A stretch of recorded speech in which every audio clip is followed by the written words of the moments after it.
최근에 나온 책 중에 그 생각의 지도 이런 제목의 책이 있습니다.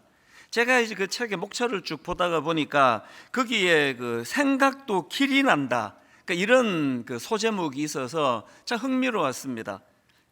그 생각도 길이 난다라는 그 소제목에 나오는 내용 일부를 읽어드리겠습니다. 원래부터 있던 길은 없다. 자주 다니다 보면 길이 만들어진다. 생각도 마찬가지다. 열등하다고 생각하면 점점 더 열등감이 느껴진다. 밉다고 생각하면 점점 더 미워진다. 짜증을 내다 보면 점점 더 짜증이 난다. 지금과는 다른 길을 만들고 싶다면 지금까지 다니던 길을 벗어나 새로운 곳을 정해 거기로 자주 다니면 된다. 뭘 강조하는지 아시겠죠? 이 생각에도 길이 난다는 겁니다. 같은 생각을 계속 반복해서 하다가 보면은 마음에도 그쪽으로 길이 발달이 돼가지고 뭔 일이 일어나는데 의도하지 않아도 저절로 그쪽으로 생각이 가지는 거, 이게 생각에도 길이 난다, 그런 말씀의 의미거든요. 제가 오늘 본문에 나오는 아브라함과 사라 부부를 묵상하다가 그 책 내용이 불쑥 떠올랐던 거는 지금 아브라함과 사라가 딱 그런 상황이기 때문입니다. 오늘 본문 창세기 18장 10절에 보면은 하나님께서 아브라함에게 이렇게 말씀하십니다.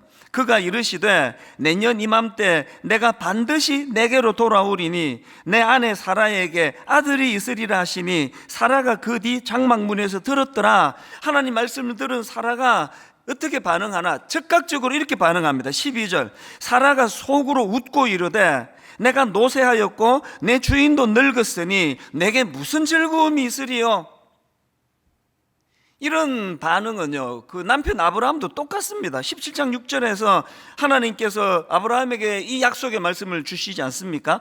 내가 그에게 복을 주어 그가 내게 아들을 낳아 주게 하며 내가 그에게 복을 주어 그를 여러 민족의 어머니가 되게 하리니 민족의 여러 왕이 그에게서 나리라. 이런 놀라운 약속의 말씀을 주시니까 그 말씀을 들은 아브라함이 즉각적으로 이렇게 반응합니다. 17절, 아브라함이 엎드려 웃으며 마음속으로 이르되 100세 된 사람이 어찌 자식을 낳을까?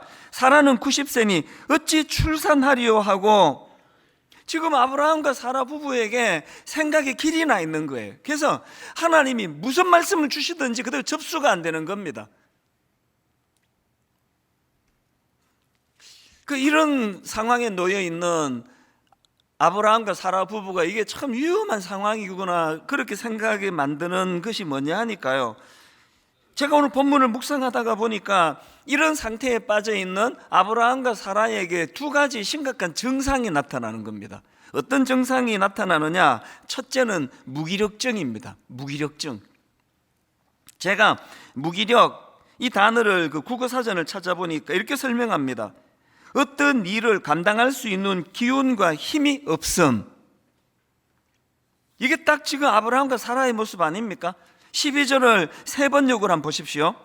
그러므로 사라가 자기 인식이 이래요. 나는 기력이 다 쇠진하였고 나의 남편도 늙었는데 어찌 나에게 그런 즐거운 일이 있으랴. 그렇게 하고는 속으로 하나님 말씀을 비웃어 버리는 거거든요. 제가 여러 번역으로 12절을 보다가 보니까 제일 슬픔으로 좀 슬펐던 번역이 공동 번역입니다. 한번 들어보세요. 그래서 사라는 속으로 웃으며 내가 이렇게 늙었고 내 남편도 다 늙었는데 이제 무슨 낙을 바라보랴, 그렇게 중얼거리는 겁니다. 아니, 제가 참 슬픔으로 다가왔어요.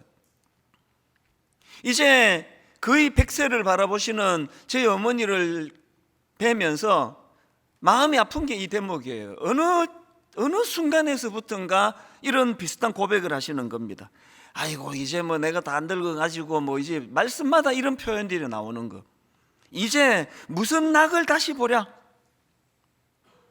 뭐 하나님이 뭐 이삭을 주시고 안 주시고 그걸 뛰어넘어서 뭐 남편도 자기에게 관심이 없고 난 무슨 낙을 내가 또 새로 누리겠느냐. 이런 무기력한 모습이 오늘 본문에 나와 있는 이 사라의 모습이에요. 저는 그래서 그 29개 예비 분리교회 담임 목사님들께 가끔씩 부탁을 해요.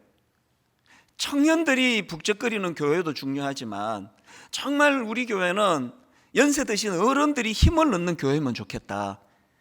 연세 드신 어른들이 늘 마음에 위축감이 있거든요. 내 교회를 위해서 뭐 할 것도 없는데, 그런 생각을 가지시지 않도록.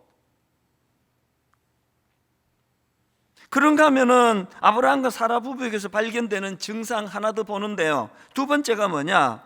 반복되는 부정적인 언어예요. 그들이 반복해서 사용하는 언어를 보면은 또 이 본문에서 계속 반복되는 게, 나는 늙었다, 내 남편도 늙었다, 그래서 난 못한다, 이제 뭐 내 나이에 무슨 낙을 보랴. 이 언어가 굉장히 부정적이에요. 여러분, 이 부정적인 언어를 계속 사용하는 게 이게 왜 위험한가 하면은요, 이 사람 머릿속에 맴도는 막 수천 가지 생각들이 있는데, 언어는요 그것을 구체화시켜주는 역할을 해요. 차를 몰고 가다가 누가 이렇게 깜빡이도 안 주고 확 끼어들면은, 당황하면은 그때 수만 가지 생각이 나거든요. 그때 저는 혼자 차 몰고 가면서 옆에 사람도 없는데 저 혼자 독백으로 선언을 해버려요. 살다 보면 저럴 수 있지. 너는 안 그러냐? 아무도 없는데 제가 저한테 하는 얘기예요. 왜 막 빨리 제가 말을 해버리는지 아세요? 생각이 더 그런 좀 화가 나고 분노 쪽으로 흐를까 봐. 이게 참 신기해요. 뭐 바쁜가 보지. 너도 바쁠 때 안 그러냐? 이렇게 딱 선언하고 나면 그 상대방에 대한 이해하는 생각이 확 늘어나는 걸 느껴요. 어떤 사람이 막 그런 일을 겪었을 때 막 그만큼 화가 안 났는데요, 마침 또 그 사람하고 이렇게 나란히 갈 수 있는 기회가 있어서 창문 내리고 운전 똑바로 해! 라고 말하는 순간 막 화가 막 생겨나는 걸 경험하실 거예요. 이 부부 사이도 마찬가지입니다. 그래서 부부 사이에 조금 배우자가 실수하고 이럴 때는 빨리 말해버리는 게 좋아요. 그럴 수 있지, 살다 보면. 속은 아니라 하더라도 이렇게 탁 내뱉고 나면 많은 생각이 머릿속에서 이해해주는 쪽으로 정리가 되는 거거든요. 여러분, 이게 오늘 아브라함과 사라가 지속적으로 지금 자기들의 모습에 대하여 부정적으로 묘사하는 이게 얼마나 이게 위험한가 하면은요, 그런 지속된 부정적인 언어는 자기 생각을 쇠뇌시켜 버려요. 그게 이제 언어의 습관이 이렇게 나쁜 거거든요. 이렇게 아브라함과 사라 부부는 지금 그 부정적인 쪽으로 길이 나버려 가지고 계속 무기력하고, 그리고 또 자기가 무기력하니까 하나님에 대해서는 냉소적이 되는 거예요. 막 말씀에 은혜가 되면 될수록 더 냉소적이 돼요. 뭐 말은 저렇게 하지만 뭐 하나님인들 뭐 어떡하겠어. 약속의 말씀을 주시는데도 웃어버리는 거예요. 방금 제가 잘했나요? 굉장히 기분 나빠, 상대방이 들으면. 이런 무기력증과 또 부정적인 생각과 언어에 사로잡힌 아브라함과 사라 부부인데요, 하나님께서는 오늘 본문에서 참 놀라운 말씀으로 그 내면의 그 잘못된 생각과 말을 깨트리는 강력한 말씀을 주십니다. 이게 저에게도 굉장히 도전이 됐는데요. 자, 본문 13절 14절을 보십시오. 여호와께서 아브라함에게 이르시되 사라가 왜 웃으며 이르기를 내가 늙었거늘 어떻게 아들을 낳으리요 하느냐. 그리고는 대안이 14절에 여호와께 능하지 못한 일이 있겠느냐. 저는 지난 한 주 동안에요, 여호와께 능하지 못한 일이 있겠느냐, 이걸 많이 독백을 했습니다. 마음에 좀 부정적이고 어두운 생각이 들어올 때 이렇게 선언해 버리는 거예요. 저는 여기 나오는 14절 여호와께 능하지 못한 일이 있겠느냐, 이 말씀 속에는요, 이미 너무 부정적인 쪽으로 길이 나버린 아브라함과 사라 생각에 대하여 하나님이 주시는 너무 소중한 두 가지 권면의 말씀이 내포되어 있다고 생각을 합니다. 여호와께 능하지 못한 일이 있겠느냐, 이 말씀 속에는요 두 가지 권면이 내포되어 있는데, 이 말씀에는 첫째, 너희 생각의 초점을 바꾸어라, 이런 말씀이 내포되어 있다는 겁니다. 자, 이걸요 방금 읽은 13절 14절을 이제 주어에다가 초점을 두고 한번 읽어보시기를 바랍니다. 제가 13절 다시 읽어드릴게요. 주어를 한번 보십시오. 여호와께서 아브라함에게 이르시되 사라가 왜 웃으며 이르기를, 지금 사라의 주어입니다. 사라가 이렇게 웃으면서 말합니다.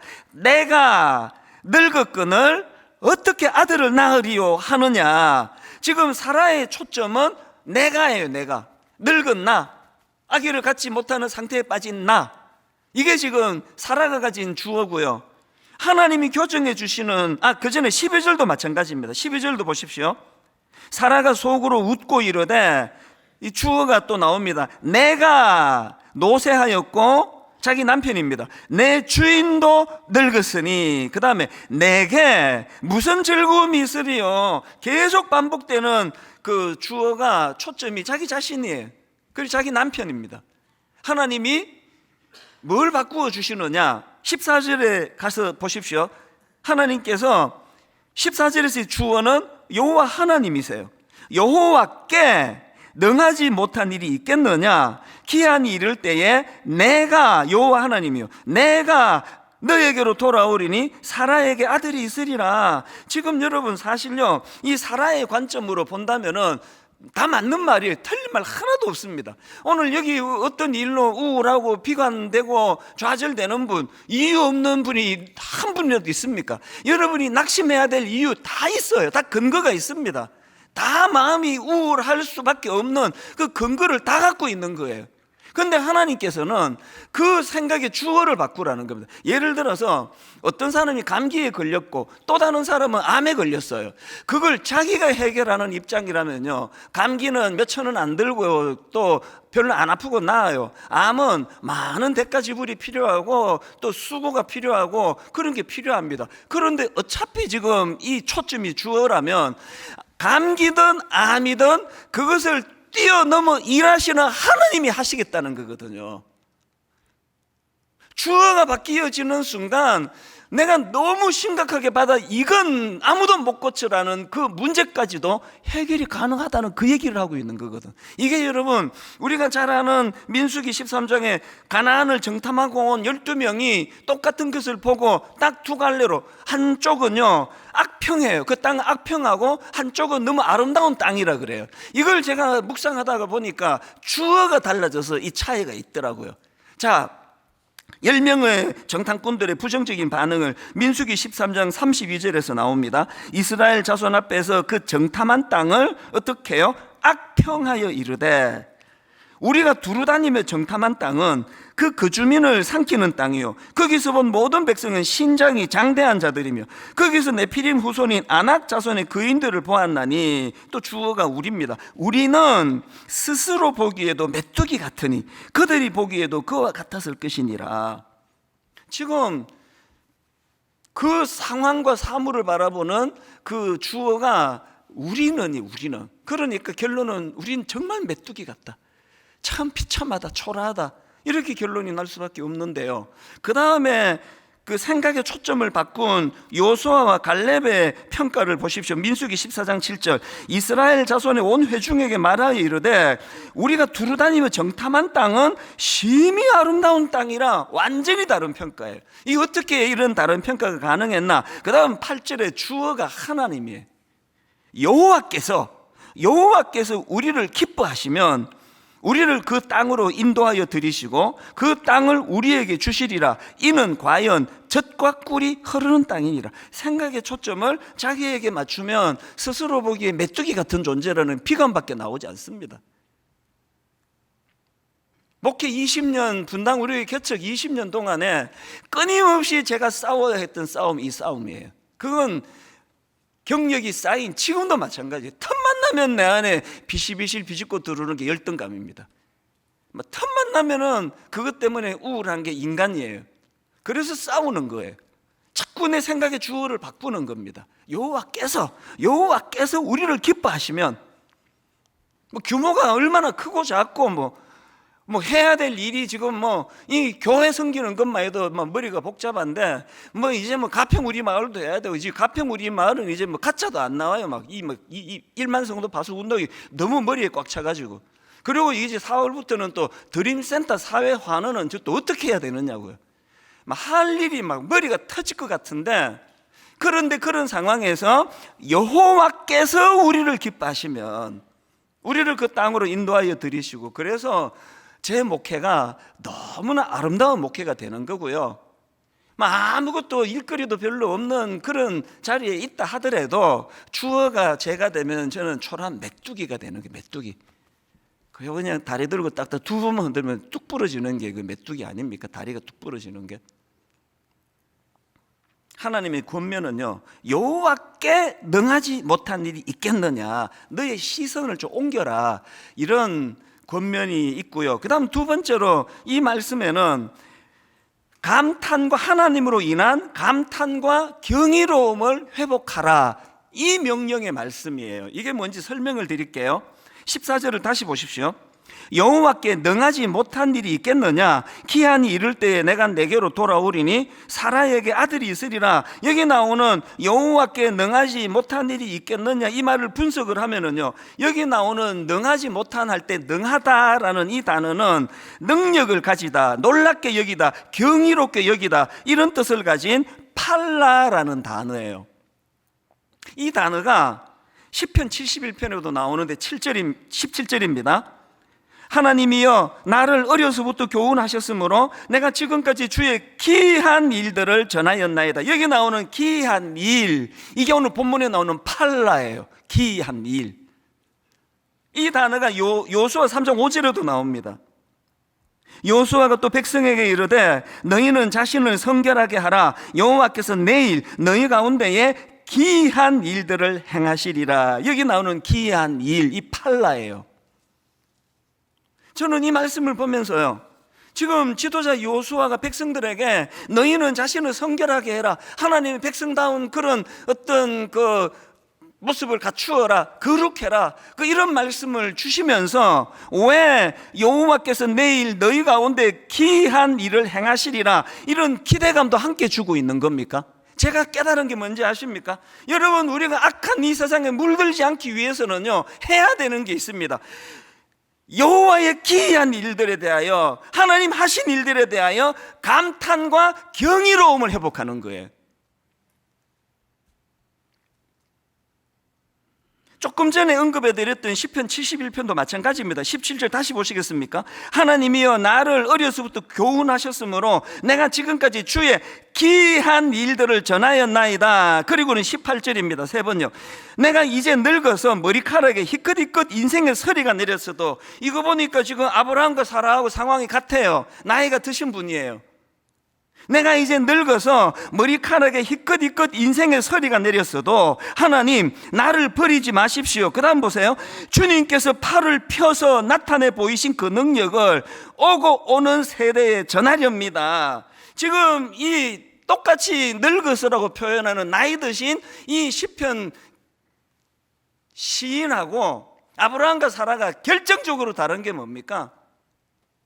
지금 이 나이 드신 머리카락이 희끗희끗한 인생의 서리가 내렸다고 표현하는 이 시편 71편의 이 시인은요, 뭘 계속 드러내는 겁니까?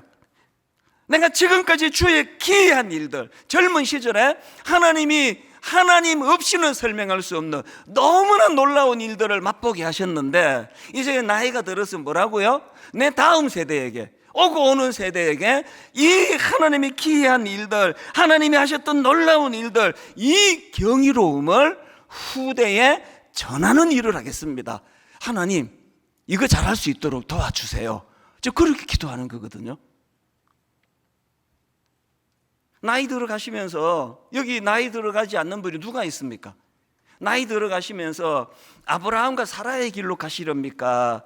이 귀한 시편 71편의 아름다운 시인의 길로 가시렵니까? 싹 나이 들수록 우울하고, 젊을 땐 그래도 왕년에 내 한 가닥 했는데 이제는 뭐 무슨 낙이 있으랴, 그 길로 가시렵니까?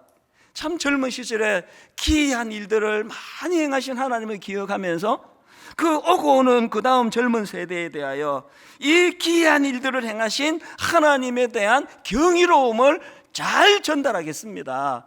한국교회 어른들이 정말 저를 포함해서 다 반성해야 되는 게, 다음 세대에게 못 전한 게 예수 믿는 것에 대한 이 기이함, 이 경이로움, 이 가슴 벅참, 이걸 못 전한 거 아닙니까?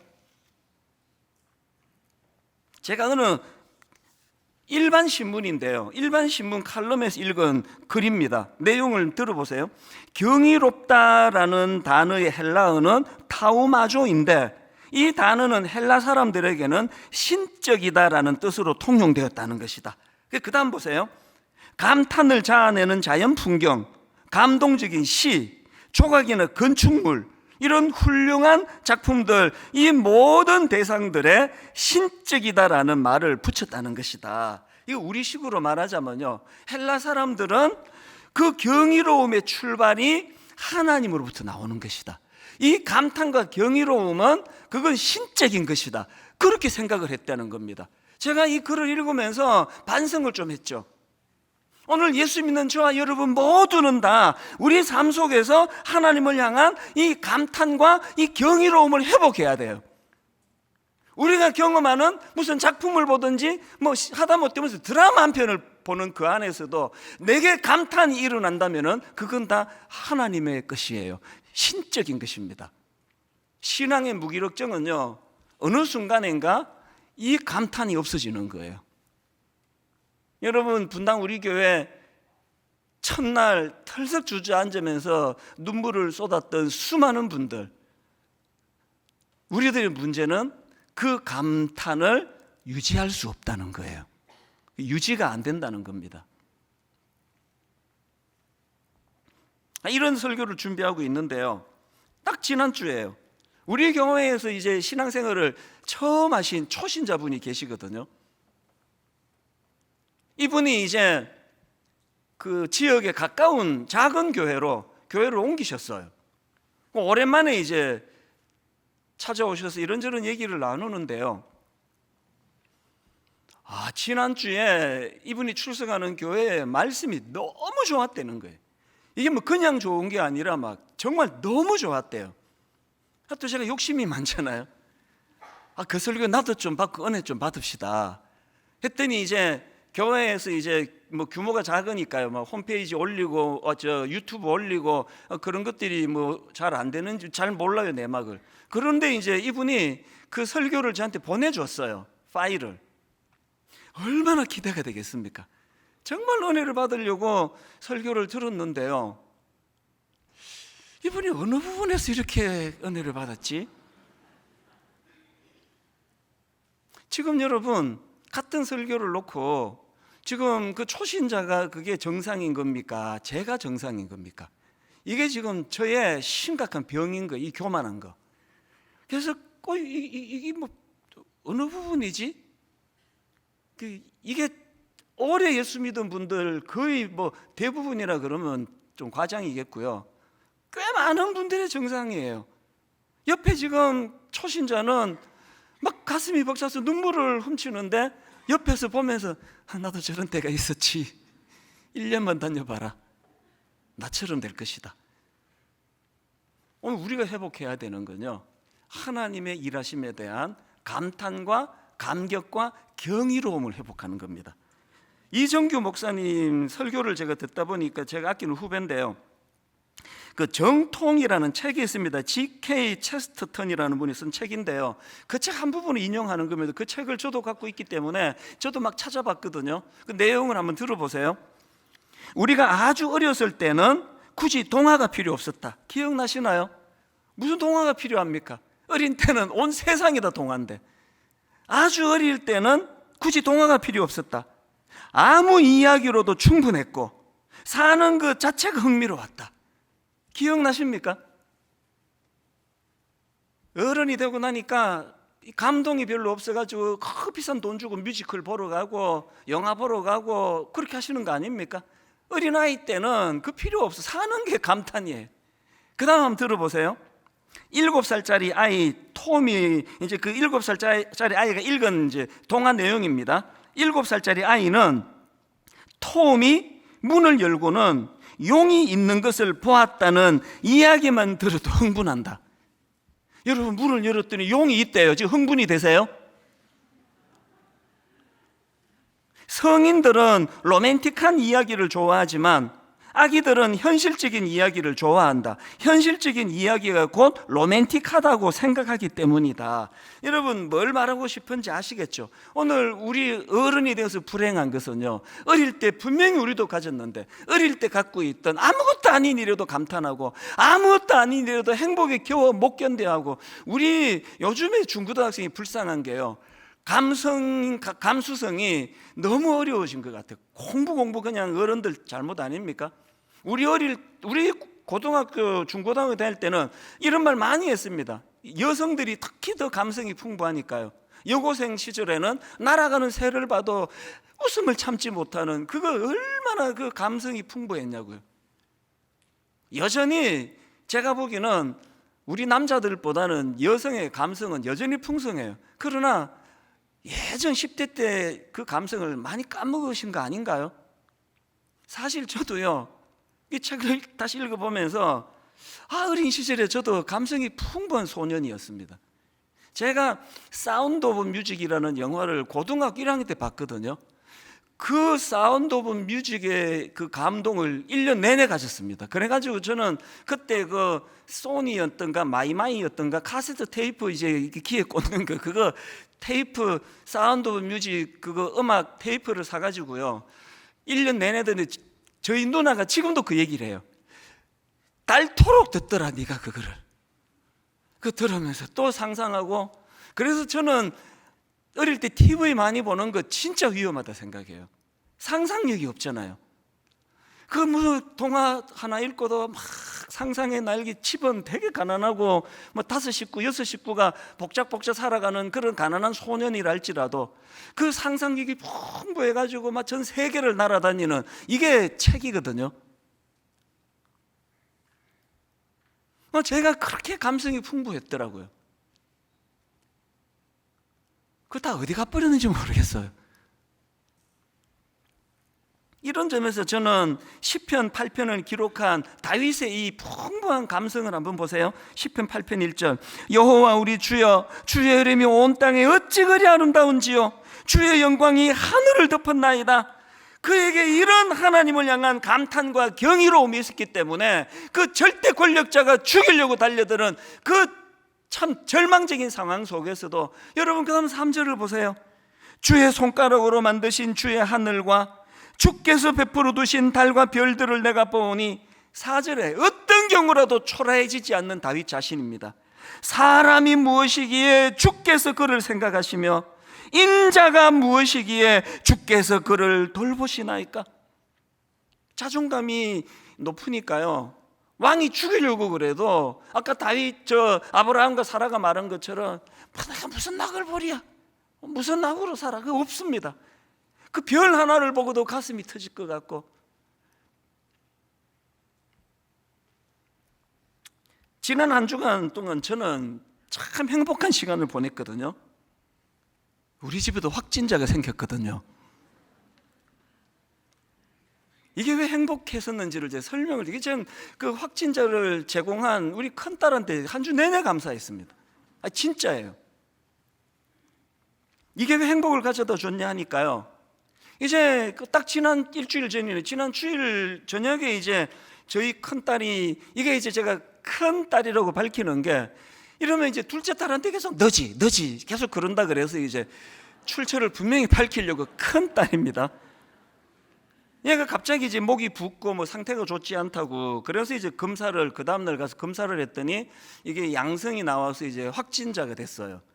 그래서 제가 바로 이제 그 검사소에 가가지고 PCR 검사를 받고, 아예 이제 그날 저는 짐 싸고 가출을 했습니다. 왜냐하니까 당장 이제 어제였죠. 그 토요일 지금 결혼식 추례가 있는데, 추례하는 사람이 확진돼가지고 추례를 못하면 그 결혼이 그 사람에게 얼마나 소중한데. 그리고 이제 지금 1만 성도 파송도 2주 남겨놓고 있는데, 지금 이 설교 흐름 하나가 다 하나님이 정교하게 주시는 주제인데, 내가 이 설교를 못하면 어떡하냐고. 그래서 제가 아예 이제 짐 싸가지고 집을 나와버려가지고 정말 참 방황하는 한 주를 보냈습니다. 그런데요, 그 유리방황하는 그 한 주가 제게 왜 행복했는지 아십니까?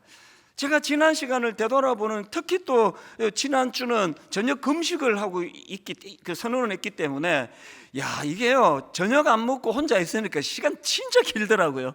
많은 생각을 하는 시간을 가졌는데, 이번에 이제 이 확진의 위험이 저한테는 사실 이번이 4번째예요. 제일 먼저는요, 작년 우리 창립 19주년을 한 주 앞두고입니다. 그때 결혼식 주례를 했는데요, 3일인가 4일 뒤에 연락이 온 거예요. 알고 봤더니 지금 제가 여기 서 있고 신랑이 지금 여기 서 있고 신부가 여기 서 있고 신랑이 여기 서 있잖아요. 신랑 신부가 다 확진자라는 거예요.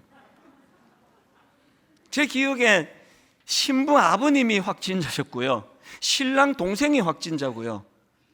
그렇게 연락이 온 겁니다. 아찔하더라고요. 그때는요, 같이 이렇게 확진자랑 같이 있기만 해도 2주 자가격리하던 때 아닙니까? 지금 창립 19주년, 그때도 이제 일만서도 파송운동을 선언하는 중요한 창립 기념주일인데 2주나 제가 설교를 못한다 생각하니 큰일 난 겁니다. 그래서 그 소식을 듣자마자 이제 그때도 병원으로 가서 PCR 검사를 받았는데 기적이 일어난 거예요. 2가지인데요, 하나는 음성이 나왔습니다. 그때도 괜찮았습니다. 뭐 그건 있을 수 있다 치는데, 난 지금도 이해가 안 되는 게요, 그때 그래서 결혼식에 참석한 우리 교회 청년들, 뭐 제가 파악한 바로는 거의 대부분이 다 자가격리, 강제 자가격리 다 들어갔거든요. 그런데 신기하게 그 다음날 저한테 당국이 연락을 주기를, 저는 자가격리 강제 안 해도 된다는 겁니다. 매일매일 이제 연락 올 때마다 상황만 보고하면 되는데 자유롭게 활동하라는 겁니다. 이게 나 지금도 이해가 안 돼요.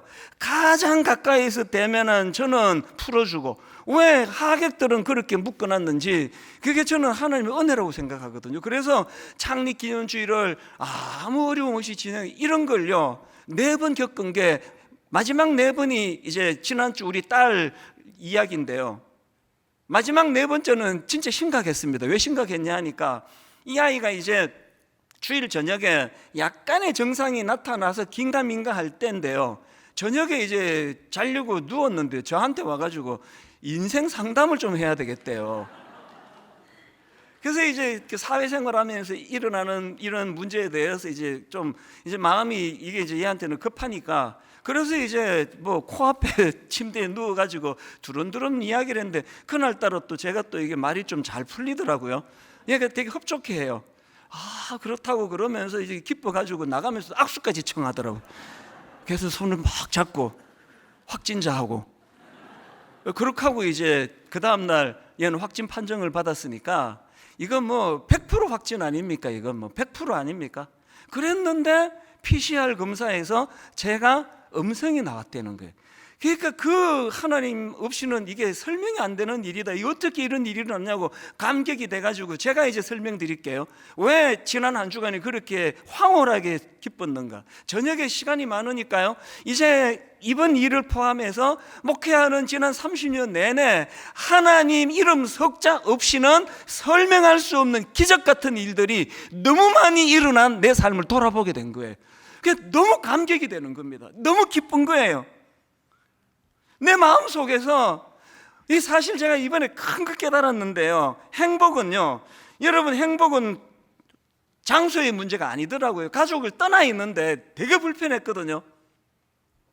이제 아침에 일어나가지고 집에 가가지고 내 집인데 들어가지도 못해요. 가면은 이제 제 아내가 바깥 문고리에다가 도시락을 이렇게 걸어놔요. 그러면 도시락 찾아가지고, 내 집인데 도시락 찾아가지고 교회 와가지고 혼자 먹고요, 오후에 그 도시락을 또 갖다 줘요.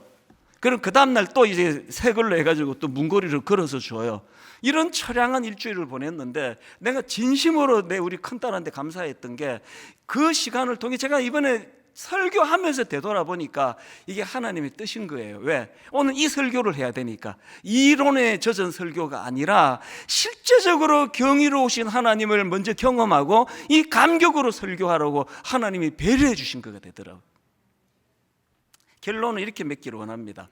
영화 같은 거 보면 이제 다 하고 맨 마지막에 그 후 1년 뒤 뭐 이런 게 나오잖아요. 제가 오늘 설교를 그렇게 맺으려고 해요. 오늘 본문을 다 설명을 드렸고요, 그 후 1년 뒤, 이제 하나님이 약속하신 대로 이삭을 선물로 주세요.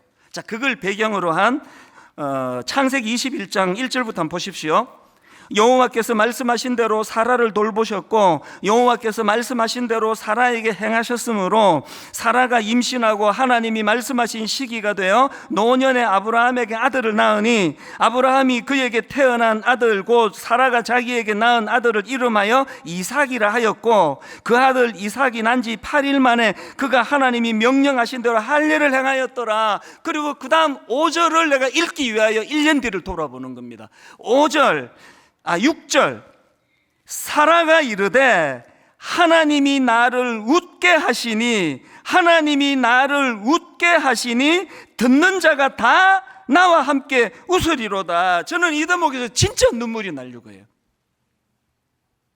무기력하기 짝이 없던 사라, 자기 스스로에 대해서는 무기력증에 빠져 있고 하나님에 대해서는 냉소한 상태로 하나님을 비웃을 수밖에 없었던 사라. 여러분, 우리 하나님은요 사라의 비웃음을 감격의 웃음으로 바꾸어 주시는 분이세요. 그래서 하나님이 지어주신 이름 아닙니까? 이삭이라는 이름의 뜻 자체가 웃음이라는 뜻입니다. 이거 아십니까? 정말 살맛 나지 않는 세상이라 자영업자들을 생각하면 정말 잠이 안 와요. 어떻게 견디고 계실까? 너무 살맛 나지 않는 세상이라, 비관적인 세상이라 답답해하는 그 상황에서도 오늘 우리가 붙잡아야 되는 건 여기에요. 14절에 보니까 여호와가 말씀하신 대로 사라를 돌보셨고 그 다음에 여호와께서 말씀하신 대로 사라에게 행하셨음이에요. 우리가 그 하나님 말씀을 붙잡을 때 그 말씀이 우리로 하여금 그 비웃음을 환희의 웃음으로 바꾸어 주시는 하나님이심을 맛보게 될 줄로 믿습니다. 여러분, 나를 웃게 하시는 하나님, 비웃음 아닙니다. 너무 기쁨에 겨워 웃게 하시는 하나님, 이 설교를 하도록 하나님 지난 한 주 내내 집을 떠나 열악한 환경 속에서 그럼에도 불구하고 나를 웃게 하신 하나님, 그 목사가 여러분에게 지금 그 복음을 전하고 있는 거거든요. 오늘 여러분, 그 다윗의 그 감격에 찬 시편 8편을 가지고 만든 이 찬양을 같이 부를 텐데요, 우리 한번 이 찬양을 좀 마음으로 느껴보고 누리면 좋겠습니다. 여호와 우리 주여, 주의 이름이 온 땅에 어찌 그리 아름다운지요. 가사를 생각하시면서 또 오늘 말씀을 한번 쭉 정리하시면서 함께 찬양합니다. 여호와 우리 주여,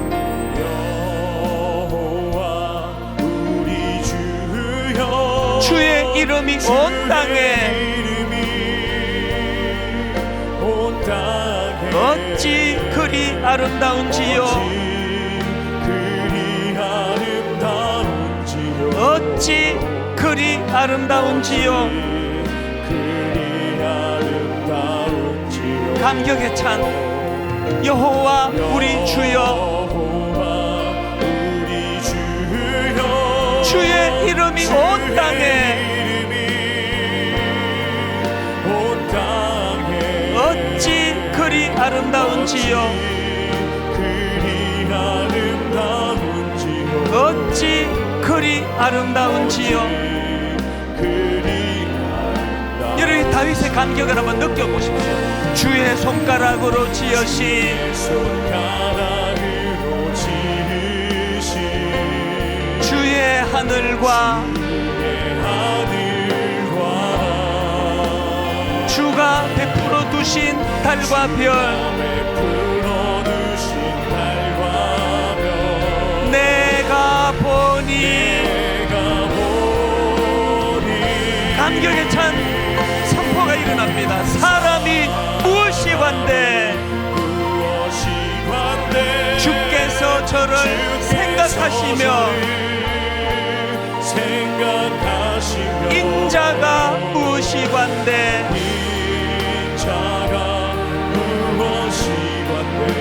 저를 권고하시나이까.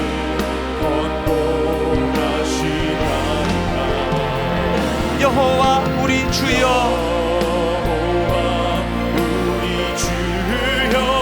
주의 이름이 온 땅에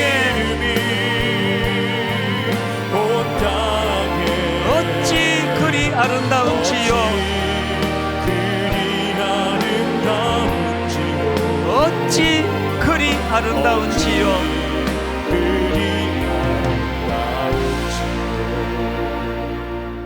이 찬양 한 번 더 부르려고 하는데요, 이제 좀 방향을 바꾸어서 부르면 좋겠거든요. 방금 불렀던 것은 다윗의 고백을 우리가 빌려서 부른 찬양이에요.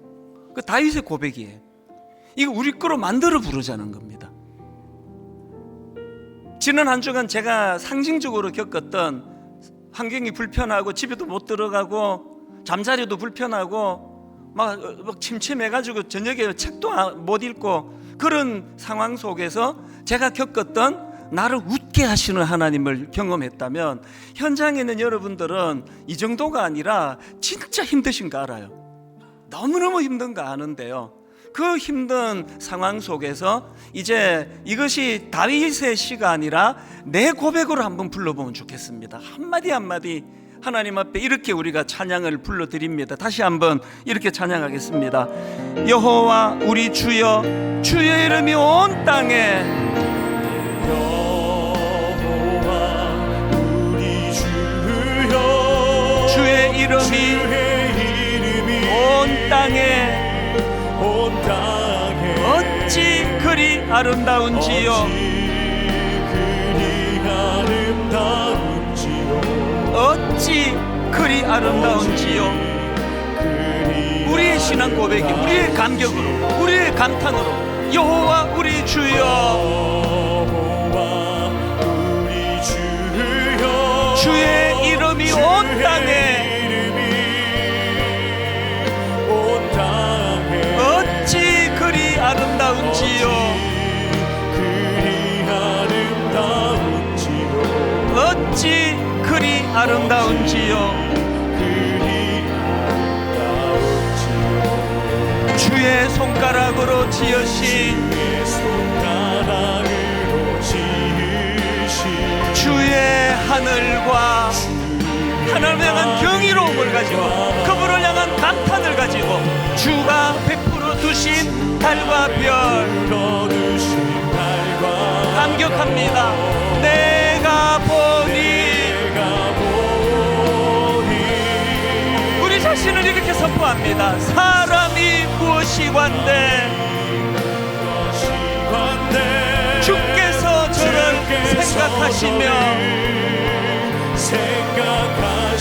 인자가 무엇이관대.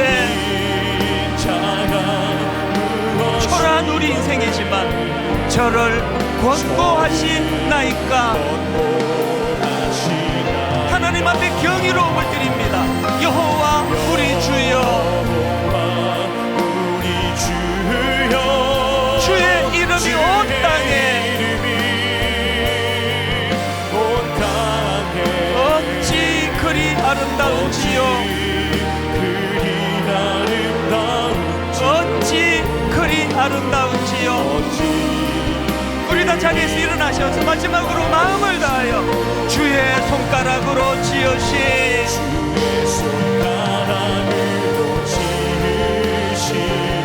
주의 하늘과 감격하며 감탄을 드리며 주가 베풀어 두신 달과 별, 내가 보니 초라한 내 인생이지만 사람이 무엇이관대,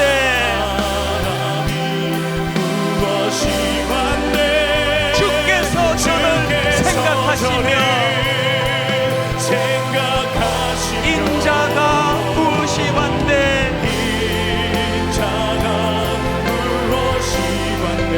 저를 권고하시나이까. 여러분, 우리 절대 초라하지 않습니다. 결단토리 초라한 인생 아닙니다. 여호와 우리 주여, 주의 이름이 온 땅에 어찌 그리 아름다운지요. 어찌 그리 아름다운지요. 하나님의 이 권면을 받으십시오. 첫째, 생각의 초점을 바꾸셔야 됩니다. 내가가 아닙니다. 내가로 나가는 인생 끝에는 항상 더 이상 무슨 낙이 있으랴. 내가가 아니에요. 그분이에요. 여호와예요. 여호와 하나님이 약속하시는 말씀을 붙잡는 겁니다. 두 번째 기도 제목이 있다면 하나님 향한 감탄과 경이로움을 회복하기 원합니다. 너무 가라앉아 있는 거 아닙니까? 왜 감탄이 식어버렸습니까? 왜 나오는 건 부정적인 언어가 그렇게 많습니까? 회복하기를 원합니다. 아버지, 돌멩이 하나를 보고도 하나님의 솜씨라 감격하기를 원합니다. 감탄이 나오기를 원합니다. 하나님의 하심에 대한 경이로움을 아버지 내 인생에서 흘려보내기 원합니다. 한 목소리로 합심하여 같이 기도하시겠습니다. 살아계신 하나님 아버지, 오늘 하나님의 말씀을 내 영혼이 받습니다. 하나님 아버지, 행복 환경의 문제가 아니라 상황의 문제가 아니라 하나님 아버지, 하나님 없이는 설명할 수 없는 너무나 많은 경이로운 일들을 맛보게 하시는 하나님 아버지, 하나님 없이는 도저히 설명할 수 없는 너무나 놀랍고 놀라운 경이로움을 허락하시는 하나님 아버지, 우리 인생에 감탄과 경이로움을 허락하여 주시옵소서. 하나님, 우리 삶 가운데 나 자신이 주어가 되면 내가 뭘 행하겠다고 나아가면 우리는 메뚜기처럼 초라한 인생으로 전락할 수밖에 없습니다. 내가 아니라 그분입니다. 하나님, 우리가 아니라 그분이 하십니다. 아무리 우리 생각으로 이거 불가능하다 할지라도 하나님 전능하신 하나님, 그 하나님을 의지하며 바라보며 달려가기를 원합니다. 우리 생각의 중심이 바뀌시기를 원합니다. 하나님 하신 일들에 대하여 감탄과 경이로움을 선포하기를 원합니다. 젊을 때부터 되었던 그 많은 감탄과 감격을 다음 세대에 흘려보내기를 원합니다. 아버지, 그들에게 전하기를 원합니다. 이번 한 주간 은혜를 누리게 하여 주시옵소서.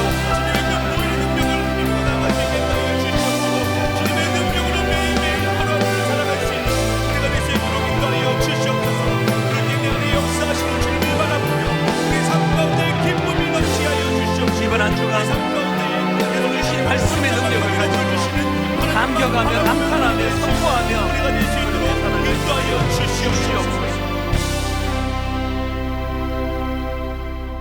여호와 우리 주여, 주의 이름이 온 땅에 어찌 그리 아름다운지요. 주의 영광을 하늘 위에 두셨나이다. 주의 손가락으로 만드신 주의 하늘과 주의 베풀어 두신 달과 별들을 내가 보오니 초라한 우리 인생이지만 사람이 무엇이간데 주께서 저를 생각하시며 인자가 무엇이간데 주께서 저를 권고하시나이까.